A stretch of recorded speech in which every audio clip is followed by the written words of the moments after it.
Hello everyone and welcome to this landmark webinar for Belvoir members, giving an introduction to anti-money laundering. We have done quite a few webinars in the past here at Landmark, focusing on a range of topics from enhanced due diligence, politically exposed persons, and most recently GDPR. So if you are interested in seeing any of those too, please let us know. Today is going back to basics and giving a general introduction of anti-money laundering and what it actually means for you as an estate agent. The estate agency sector is a regulated profession under the Money Laundering, Terrorist Financing and Transfer of Funds Information on the Payer Regulations 2017, which came into force on the 26th of June last year. This new legislation is the EU's fourth directive on money laundering. You must register with HMRC if your business fits into the categories mentioned on the slide here. HMRC are the supervisory authority who ensure agents are compliant with this latest piece of legislation. You must register with HMRC at the earliest opportunity and well before you take on any clients. There are fees to pay for registration, and I have included a link about this on the slide, which we will send out afterwards.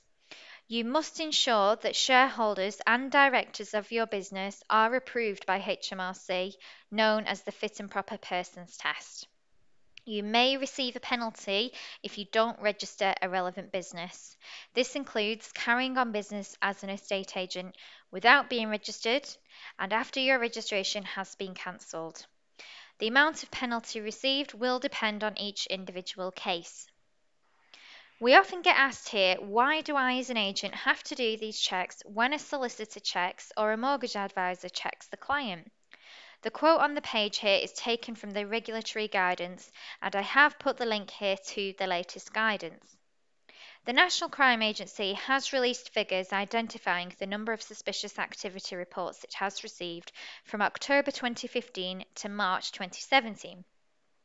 Previously released figures showed just 355 suspicious activity reports, or commonly known as SARs, were submitted by estate agents against the backdrop of 1.2 million transactions.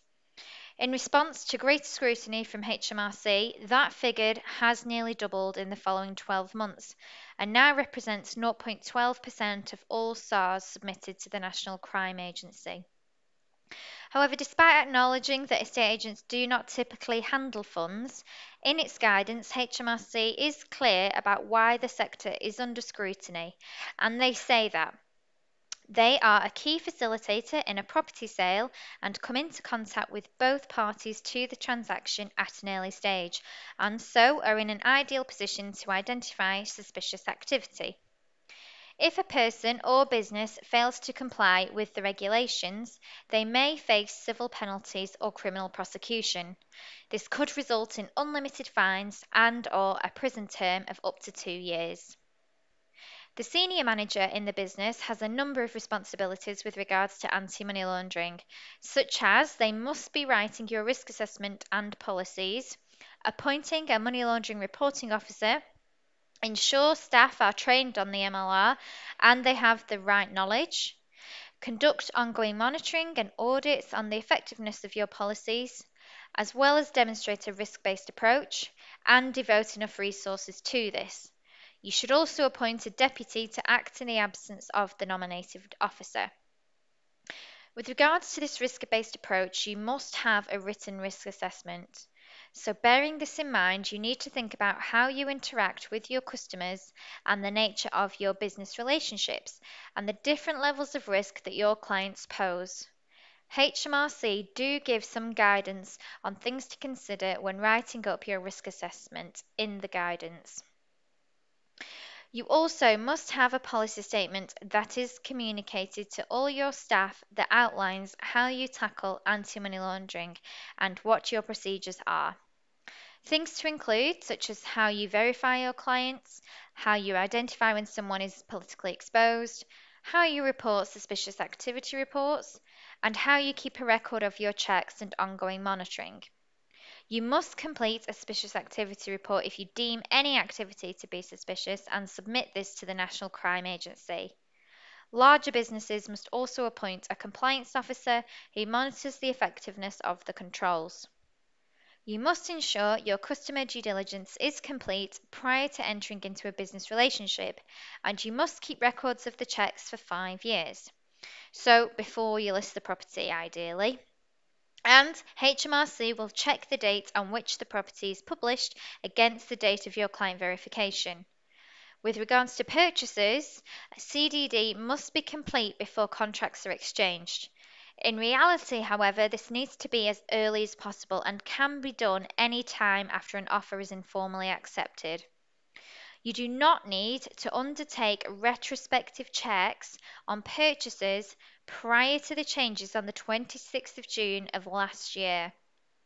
In terms of sellers, you need to identify all the legal owners and beneficial owners of a property before you can market the property. In terms of what you need to comply with the requirements when it comes to applying customer due diligence, there is a list here on the slide taken from the regulations. I suspect it includes some of your own current activity. So you must, for example, verify that an individual selling a property is legally entitled to do so. Refuse to deal with persons or entities if you cannot verify their legitimacy. Keep and maintain copies of customer due diligence. So for the vast majority of people you deal with, it is enough to demonstrate you have acted in this way. However, a very important point is almost buried in here, and HMRC are very hot on this.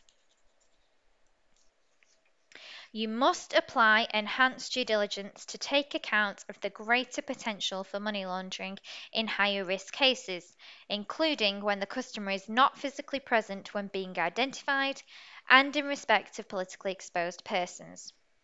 Where you are identifying higher risk clients, you need to undertake an evidence that you have applied a greater level of check on them, and this is known as enhanced due diligence. Applying EDD will be dictated by your own risk assessments, policies and procedures, but HMRC have provided some pointers about indicative behaviours of those we might consider to be high risk. On the slide here, they also give examples on what you could do to apply enhanced due diligence. It should be said both the lists they give here are not exhaustive, so again, you need to think about your customer base and how you interact with your customers and what risks can be posed. Staff should be trained on identifying potential high-risk scenarios in order to be able to make a decision on whether to apply enhanced due diligence or not. And you need to demonstrate that extra level of verifying the client to satisfy enhanced due diligence. Identifying and verifying politically exposed persons is one of the biggest challenges facing estate agents as a result of these changes. Without any definitive list, this is tricky at best, and unless your enhanced due diligence identifies otherwise, you can enter into a business relationship where a PEP is involved, provided you undertake EDD and obtain senior management approval to do so. HMRC's guidance does outline who we can consider to be a politically exposed person, so for example a Member of Parliament or members of a governing body or political parties, Supreme Court judges or ambassadors, and high-ranking officials in the army. It also includes family members such as a spouse, partner, children and their spouse or partner, brothers, sisters and parents, and known close associates. Before going on to define what close associates are, the detail of this is available in the guidance from HMRC. HMRC have acknowledged that UK PEPs will present much less of a risk from a money laundering point of view than foreign PEPs, and in such cases, although an EDD must be applied, a reduced level can be applied. You must also have a process in place for identifying individuals on the government's financial sanctions list and ensure that no instructions are taken from people on this list. Electronic checks modernise your AML procedures and tick a number of the boxes within the regulations when it comes to applying customer due diligence, all in under a minute. If we refer back to the guidance from HMRC on what you must do in order to carry out customer due diligence, electronic checks will enable you to both complete and document customer due diligence on all customers and beneficial owners before entering into a business relationship or occasional transaction, due diligence on the other party to the property sale, a procedure to identify those who cannot produce standard documents, a system for keeping copies of customer due diligence and supporting records and to keep the information up to date. They help you to verify paper documents when taking these from customers, either as originals, or if you use the selfie method, you can also verify the ID is real using the AML checks.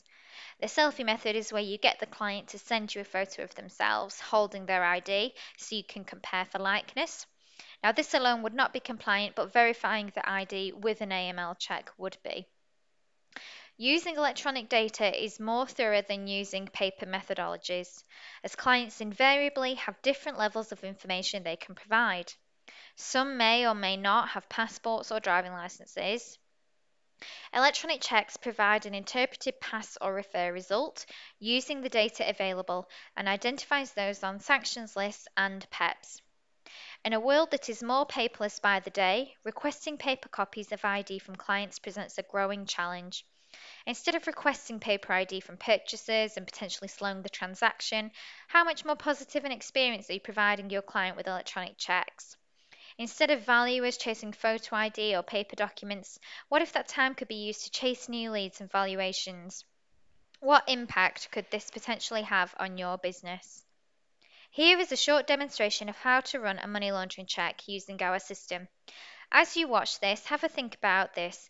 How often are we guilty of historically taking a passport, driving license, or utility bill without really doing any further due diligence? What does it actually tell us? By using our system, you can evidence your risk assessment by adjusting the level of check to normal or high risk. You need to collect a full name and date of birth, and you'll also need 12 months of addresses as a minimum. When we're applying enhanced due diligence, we can add the passport, driving license, national insurance number, and I quote again from the guidance, take additional measures to verify the original documents supplied.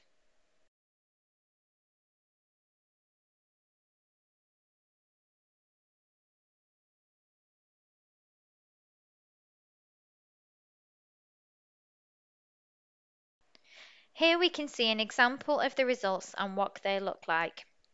They are stored on the system so you can always retrieve them, which saves you having paper-based files. A pass result is determined by the number of primary checks made and the particular level of risk associated with the client. The amount of electronic proof required to verify a person for anti-money laundering purposes differs depending on the perceived level of risk, either normal or high. We do provide free training and ongoing support with a dedicated account manager, and we don't just leave you high and dry when running the checks. If you would like to know more about our electronic money laundering checks, the details for Simon Burley are on the screen here. Here is who you need to contact if you are interested. As we are the preferred supplier for Belvoir for AML checks, we do give you a discounted rate, which you can see here on the slide. An AML individual check is just £2 plus VAT per AML check for Belvoir members, and you can also get a compliance pack for £10 plus VAT per property as well. Thank you for listening.